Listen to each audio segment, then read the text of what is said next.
Yo everyone, welcome to Amps, Pedals and Pickups, and today we're going to be checking out NeuralDSP's 9th Archetype plugin, Archetype Tom Morello. Now this suite features Tom Morello's JCM 800 2205 50 watt amp that he's had for like 30 plus years now, that he's used across all of his bands. Effects wise, this thing is completely stacked. That's where they've put a lot of the work in here. Let's take a look at a quick mix that I've done, and then we'll take a look at everything that's on offer inside of Archetype Tom Morello.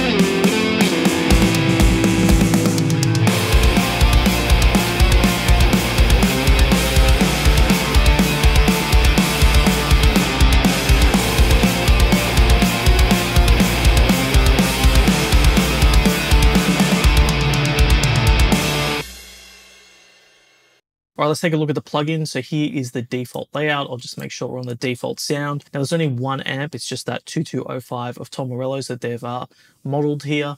So let's take a look at everything. But you know, before we take a look at everything, let's just hear how it sounds by default, and then we'll explore all the different options. So.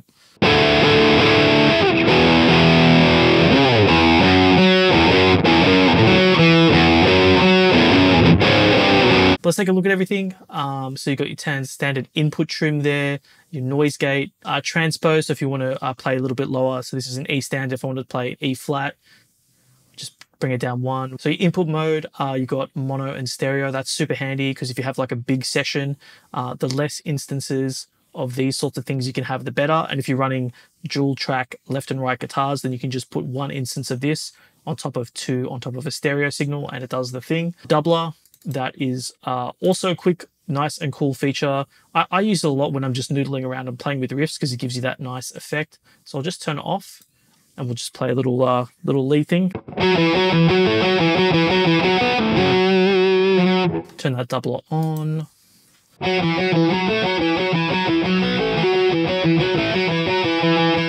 You can change the spread of it. I think the default spread's pretty good, but if that's something you want to mess around with, you've got the spread there. Now here's all your different presets. So you've got your artist presets, pretty cool stuff. I've flicked through those already when I did a quick little sample of this. Tom Morello's got some of his own presets. We'll be going through those a little bit later. We'll just walk through the GUI from now on. That's all your save and load options. And finally, you got your output trim there. So it's super basic stuff, but it's actually a very, very feature-packed set of things that NeuralDSP chuck into all their plugins these days. So the first thing we'll take a look at is the dive bomb pedal. So let's take a look how it sounds. You've got your up and your down settings.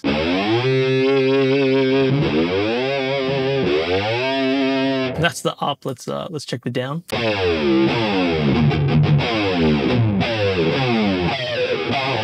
This is the sort of thing you really need to have a MIDI expression pedal linked up. I haven't really been able to get a lot of use out of it, but other people have, so that's something to explore. Now these next pedals are definitely where I got a lot more mileage when I was playing things. This sort of whammy pedal here, super, super handy, straight from the path. Rage Against the Machine, they use this sort of stuff. Obviously Tom Morello, it's part of the signature sound that he's got there. Just take a listen to it at a glance. So even though it's on, it's completely depressed, so it's not going to do anything. Then you can do those crazy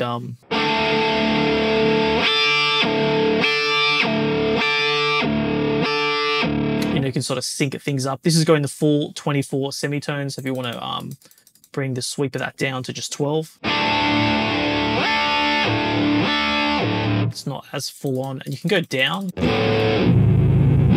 Man, minus 24 is pretty hectic. Let's just take it to like -6.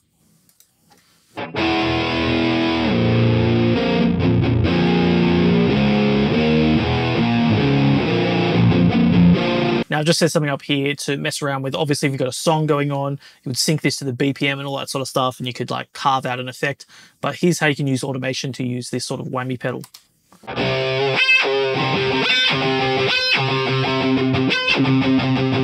Next one we'll check out is the full-on wah pedal. So take a listen to this. This is going to severely change the sound.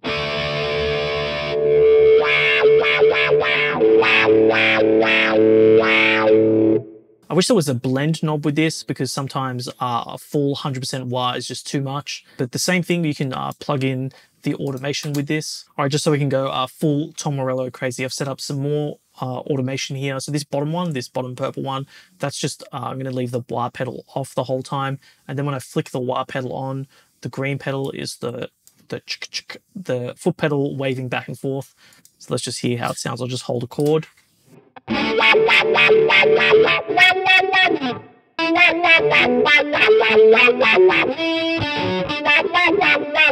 So yeah, look, that whammy is it's very, very full on, very harsh. I wish I could lower the mix down, but you know, in the right section, when it's doing the right thing, obviously blended in a full mix, it's going to sound great, because you know, that's pretty much how wah pedals work in the real world. This is just an example of the craziness that you can set up. There are really a lot of possibilities with this stuff here. All right, I've just zeroed out all that craziness. Listen to the amp, the bass tone again. These are the pedals that you have pre-amp. So we've got an equalizer engaged. If you want to shape the tone using a pre-amp equalizer, then you've got it here. I've got a delay pedal.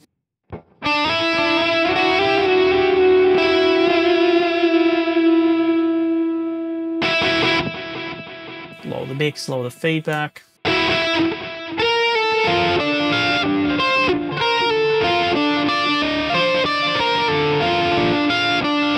Phaser. This is definitely a bit more up Tom Morello's alley, not something that I would usually use.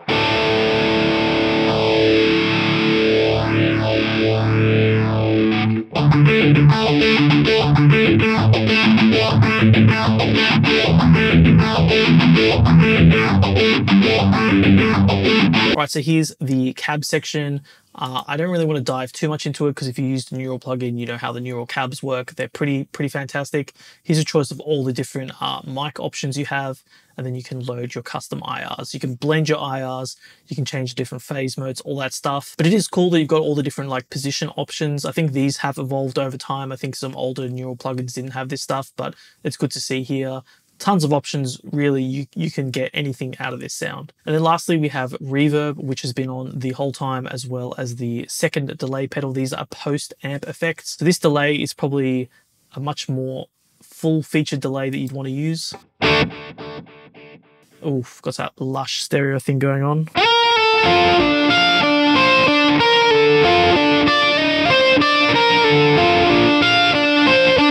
This is one of the riffs I used from the mix in the beginning of the track. So I'm going with the neck pickup, split coil thing going on here. So it's a bit of a different sound, but listen to how things sort of trail off in the riff.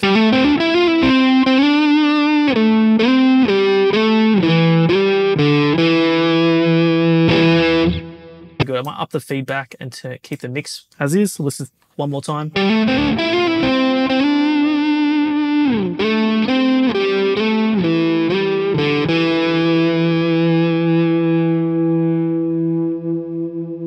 All right, I've just put the guitar down. Let's take a look at the amp and how far we can push and pull it. I've zeroed out all the settings here. It's back to default. I've turned off all the pedals, so that reverb pedal's off. I just want to hear the default IR with the default amp sound. Let's take a look at it and dial some things in.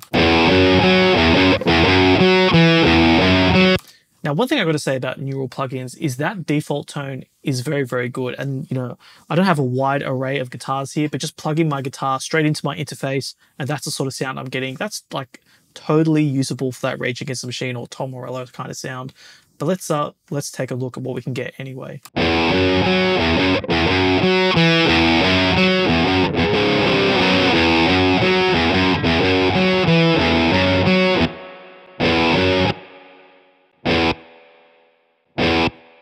Yeah, I'm not a fan of that kind of reverb, so I'm gonna take it off. I think it's like a spring reverb. Even on its on its absolute lowest setting, I could see that in a clean environment sounding pretty good. But for heavy metal rock stuff, not into it. I'm just gonna turn that off.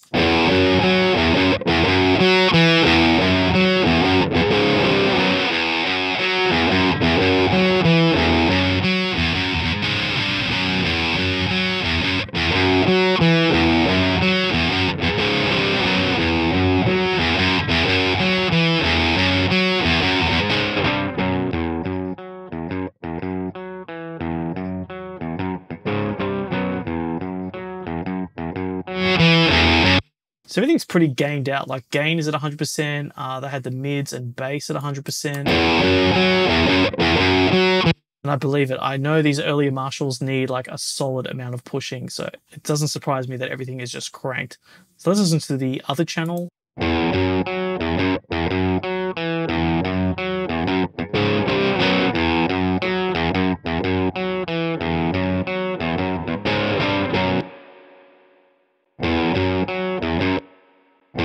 Let's be honest, if you're watching this channel, I would never use that second channel. It's this or bust.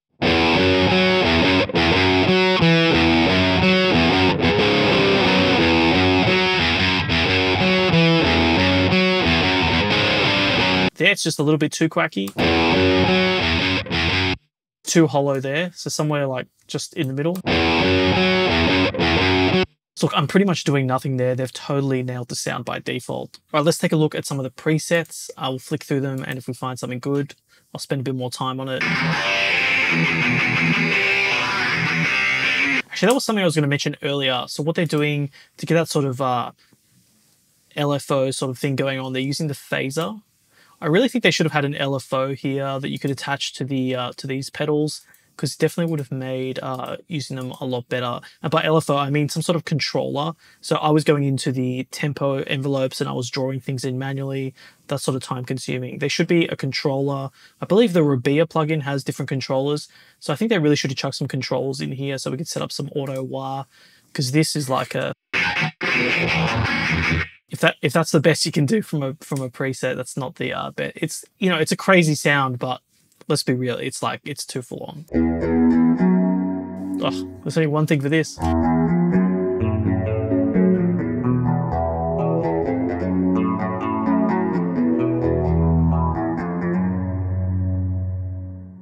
Was I using the phaser? I think it was. There we go. I said I wouldn't have a need for the phaser, but, you know, listen to those presets.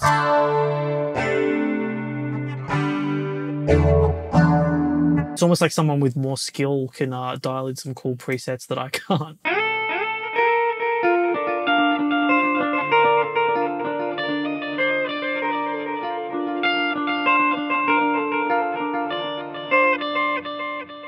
It's cool, I like that. It's like a waterfall sort of delay going on. Just the name of this preset.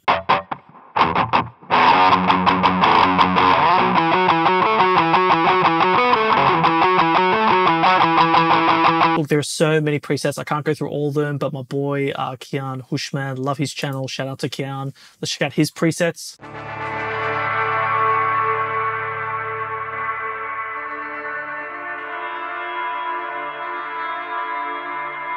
Yeah, it's good. It's not a very upfront sound, but that's, you know, putting something behind. You've got all these chugs going on. Layering some high sort of stuff up there. Headache. That's funny.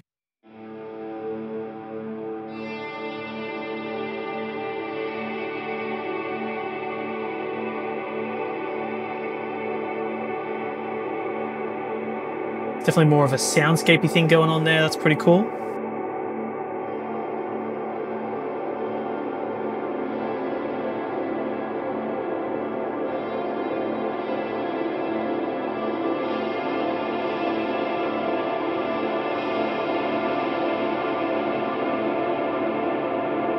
That's a start to a confession song right there. I really like the way that builds up. It gets really, really nasty towards the end. Go to Tom's presets.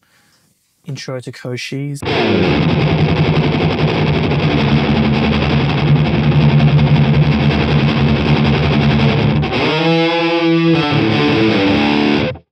it's got that crazy sound going on.